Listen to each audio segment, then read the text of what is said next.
Gatusan ka mga pasahero ang na-stranded sa Pantalan sa Cagayan de Oro City tungod sa bagyong Ursula.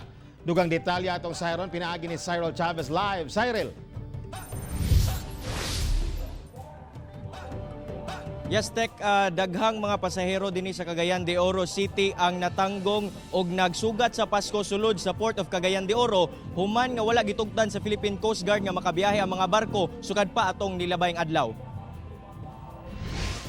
Nagsagol ang kaguol ug kamingaw sa pipila ka mga pasahero nga na-stranded sa Port of Cagayan de Oro human sa sulod sa Pantalan na lamang sila misugat sa Pasko tungod wala nakabiyahe ang ilahang barkong sakyan padulong Visayas ug Luzon tungod ni bagyong Ursula. Gani si Nanay Jovena Bando nga gikan pa sa Bukidnon problemado na tungod mihubag ang iyahang tiil tungod sa kabugnaw sa ilahang gitulugan. Lunes pa siya naabot dire apan hantud karon wala pa siya kabiyahe padulong Manila. Lokalisyon ba na ang kahimtang nato namuna. Sud ang pamigkuan, puro sabos tinapa. Giabo ko ako sa muto na kabuhion. Guulsab ang gibati ni Mary Jane Calao uban ang iyahang bana og mga higala nga buot unta magpasko sa Cebu. Gari na lang ito nagpasko kay ugma pa man daw ang flight. A flight ang kuan sa kuan barko, biyahe sa barko. Hinuon alang ni Romeo Rayos nga taga Bukidnon og padulong unta sa Manila. Nasabtan niya nga para sa ilahang kaayuhan ang pagkadilatar sa ilahang biyahe. Maadto lang yung taskuan unsa mga stranded munta.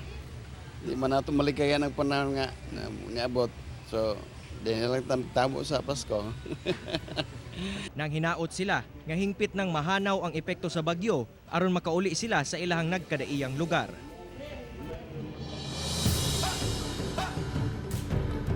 Base sa latest advisory gikan sa Philippine Coast Guard, sa karon nagpadayon pa ang suspension order nila ngadto sa kining mga barko nga padulong og Visayas ug Luzon.